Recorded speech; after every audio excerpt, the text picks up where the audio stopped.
My wife constantly accused me of being irresponsible with money. But when I found receipts showing she had been secretly funding her brother's gambling habit with our savings, I realized the humiliation wasn't mine. When I exposed the transactions to the family, her lectures about responsibility turned into silence she couldn't escape. The argument started before I even stepped through the door. I had just returned from a long shift, still holding my lunchbox, when my wife waved a grocery receipt in my face as if it were evidence in a courtroom. "You spent extra on bread again," she said sharply. "Do you ever think before buying anything?" Her voice filled the hallway before I could even take off my shoes. I stood there, tired and confused, wondering how a simple loaf of bread could turn into another lecture about my irresponsible habits. Moments like that had become common in our home. I worked a steady job at a small hardware store, nothing fancy, but enough to keep our bills paid and our life comfortable. I woke up early, packed my lunch and walked to work every morning. I liked the routine. It made me feel grounded. But no matter how carefully I planned our expenses, my wife always found something to criticize. If I bought a new pair of socks, she said I was wasting money. If I filled the car with fuel, she said I should have waited for a discount. Her words chipped away at me slowly, like water wearing down stone. One evening we had friends over for dinner. I had been looking forward to it all week. I cooked my favorite dish, set the table neatly and tried to make everything perfect.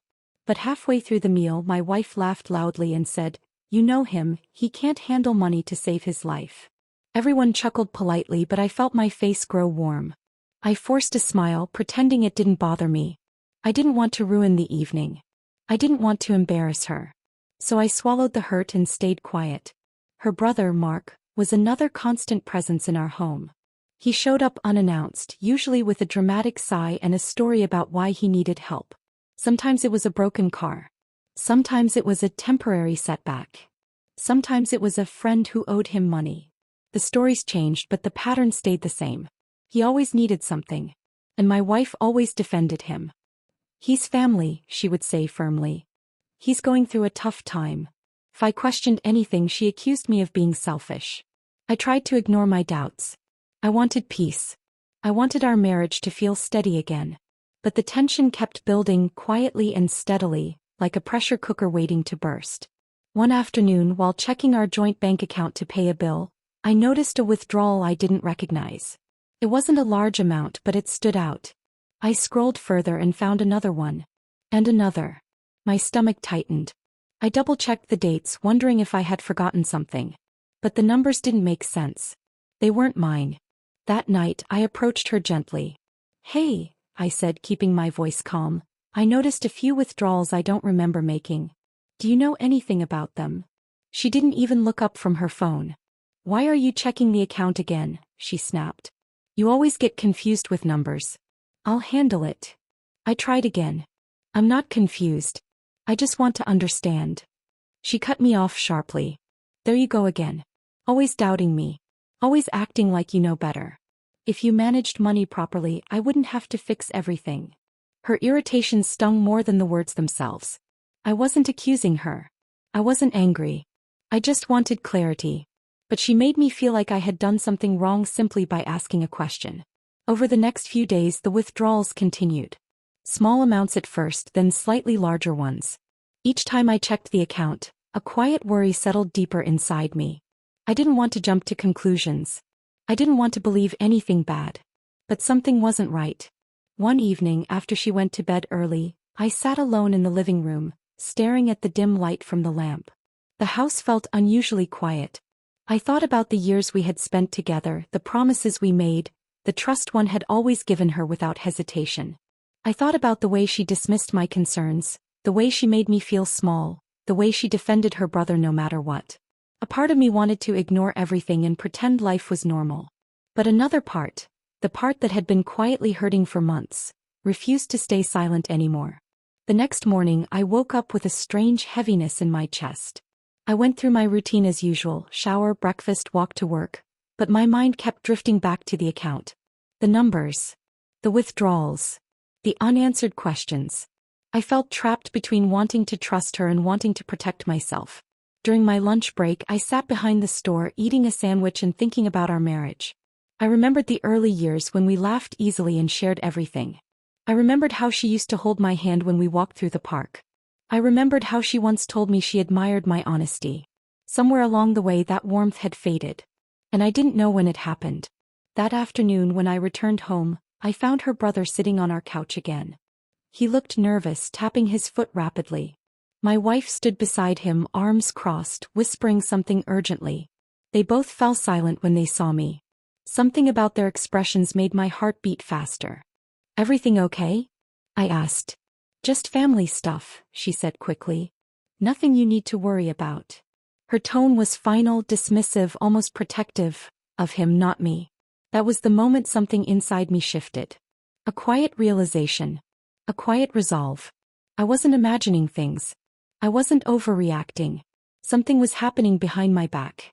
And for the first time I decided I needed to know the truth, no matter how uncomfortable it might be. That decision became the turning point.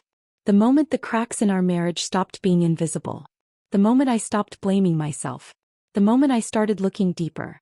I sat there for a long moment, staring at the quiet room around me, feeling the weight of my decision settle into my chest.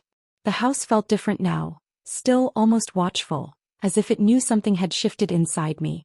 I stood up slowly, unsure of what I was looking for but certain that I needed answers. Real answers. Not the ones she threw at me whenever I asked a simple question. I walked into the study, a room we rarely used except for storing old papers and things we didn't know where else to put. Dust floated in the sunlight coming through the window, settling on the shelves and the wooden desk. I opened the top drawer, then the second, finding nothing unusual. But when I reached the bottom drawer, the one she always said was just old junk, I noticed a small stack of envelopes tucked beneath a pile of greeting cards. Something about the way they were hidden made my heart beat faster. I pulled them out carefully. The envelopes were thick, worn at the edges, and sealed with tape that looked like it had been peeled and pressed back down more than once. My hands felt strangely cold as I opened the first one. Inside was a receipt, large, official-looking, with a bold amount printed at the bottom. My eyes scanned the details and a chill ran through me. It wasn't a store purchase. It wasn't a bill. It was a payment made to cover a gambling debt. I opened another envelope. Same type. Same purpose. Different date. Different amount. I opened a third, then a fourth. Each one felt heavier than the last, as if the paper itself carried the weight of every lie she had told me. My hands shook as I held them. I had suspected something was wrong, but this was betrayal written in ink. I sat on the floor, surrounded by the receipts, trying to steady my breathing. The room felt smaller, the air thicker.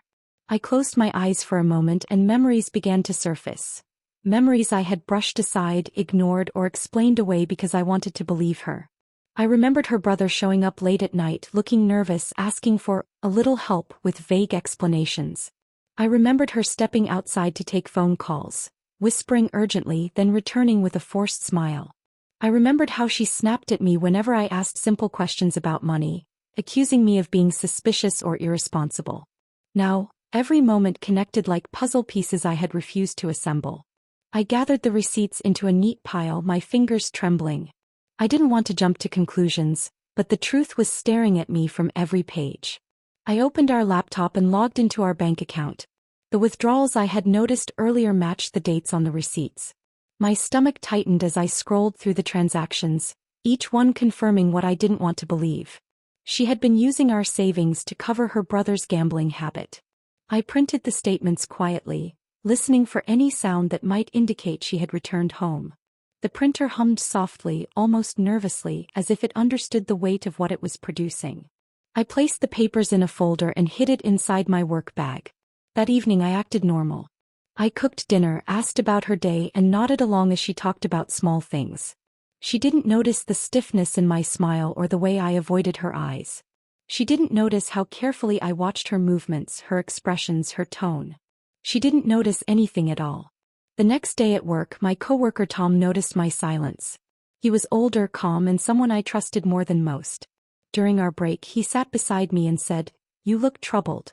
Want to talk?" I hesitated, unsure whether I should share something so personal. But the weight inside me felt too heavy to carry alone. I told him about the withdrawals, the receipts, the confusion.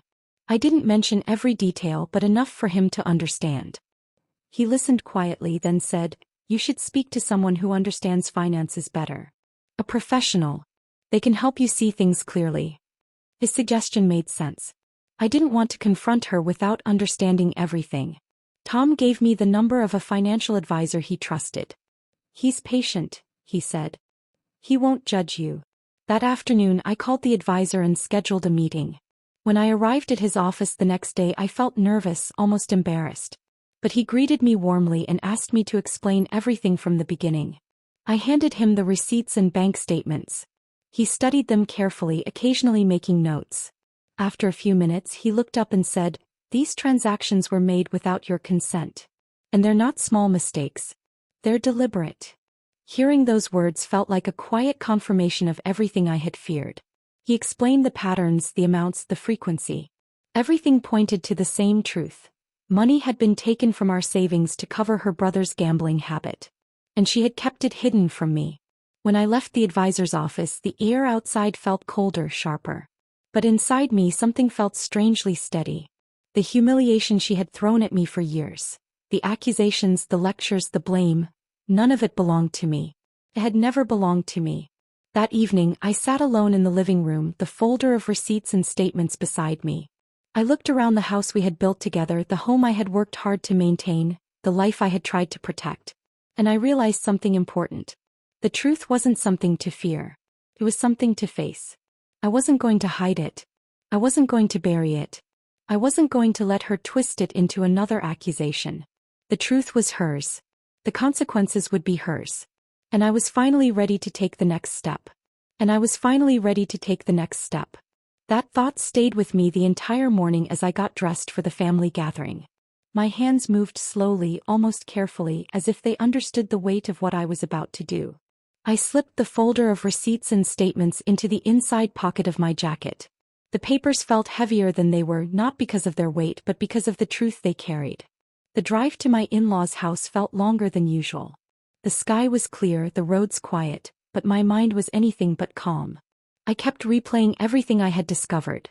The hidden receipts, the withdrawals, the advisor's words. Each memory pushed me forward, even as a small part of me trembled at the thought of what was coming. When I arrived, the house was already buzzing with noise. Laughter spilled out from the porch, children ran across the yard, and the smell of food drifted through the open windows. It was the kind of warm, lively atmosphere that usually made me feel at home. But today, it felt like a stage where every actor was unaware of the scene about to unfold. I stepped inside and was greeted with smiles, hugs, and cheerful voices. I returned each greeting politely, though my mind stayed focused on the folder inside my jacket.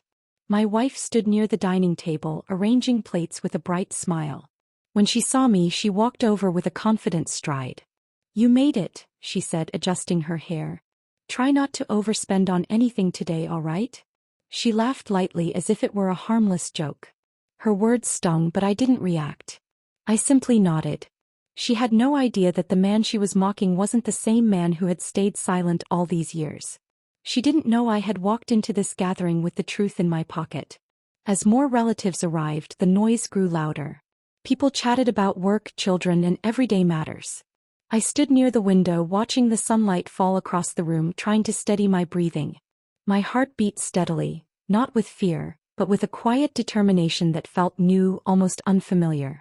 My wife floated around the room, greeting everyone with her usual confidence. At one point she walked past me and whispered, "Try not to embarrass yourself today." She said it with a smile, but her tone carried the same sharpness I had grown used to. I didn't respond. I didn't need to. A little later my father-in-law called everyone to the living room. "Let's sit together for a while," he said. "It's been too long since we've all talked properly." People settled onto sofas and chairs, forming a loose circle. My wife sat beside her brother, who looked unusually restless. He kept tapping his foot, glancing around the room as if expecting something to go wrong. I watched him quietly, noticing every nervous movement. My father-in-law began talking about family matters. Plans for the holidays, updates on relatives, small things that usually filled these gatherings. I listened politely, waiting for the right moment. My hand rested on the folder inside my jacket, feeling the edges of the papers through the fabric. When the conversation paused, I stood up slowly. The room grew quieter not because anyone expected me to speak but because I rarely did. My wife looked up at me with mild annoyance as if I were interrupting something important. "I need to share something," I said, my voice steady. A few heads turned. My wife frowned. "What now?" she muttered under her breath. I reached into my jacket and pulled out the folder. The room fell completely silent. Even the children stopped talking. I placed the folder on the coffee table and opened it, revealing the neatly arranged receipts and statements. "These are transactions made from our joint account," I said calmly. "Money I didn't authorize. Money used to cover gambling debts." My wife's face drained of color. Her brother froze, his eyes widening. A murmur spread through the room as relatives leaned forward to see the papers. My wife tried to speak first. "This is ridiculous," she said quickly. "He doesn't understand these things. He's always confused about money." I looked at her not with anger, but with a quiet strength I didn't know I had. "I understand enough," I replied. Her brother jumped in. "This is a misunderstanding," he said, forcing a smile. "Those receipts aren't what they look like." I slid the advisor's written explanation across the table. "This confirms everything," I said. "Every withdrawal. Every payment. Every lie." My father-in-law picked up the papers, his expression shifting from confusion to disbelief. My mother-in-law covered her mouth with her hand. My wife's confidence crumbled right in front of me. She opened her mouth to speak but no words came out. For years she had lectured me about responsibility. For years she had made me feel small. For years she had blamed me for things I didn't do. Now she had nothing to say. Her brother tried again. "We were going to fix it," he said weakly. "We just needed time." My father-in-law turned to him sharply. "You used their savings? Without permission." My wife finally found her voice, but it was shaky. "I was trying to help him," she said. "He needed support." "At the cost of your marriage?" her mother asked softly. The room grew heavy with disappointment. My wife looked around, searching for someone to defend her, but no one spoke. Her brother stared at the floor, unable to meet anyone's eyes. I stood there quietly, letting the truth settle. I didn't raise my voice. I didn't argue. I didn't need to. The evidence spoke louder than anything I could have said. After a long silence, my father-in-law looked at me. "You didn't deserve this," he said gently. "We will make this right." His words felt like a weight lifting off my shoulders.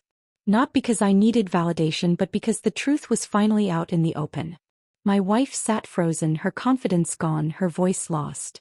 For the first time in years she couldn't lecture me. She couldn't blame me. She couldn't twist the story. Her silence was the justice I had waited for.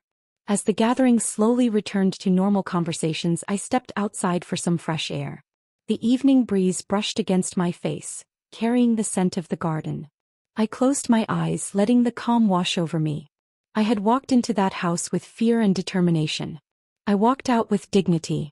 And I finally understood something important. Sometimes the loudest critic is hiding the biggest secret. And when the truth comes out, silence becomes their only escape.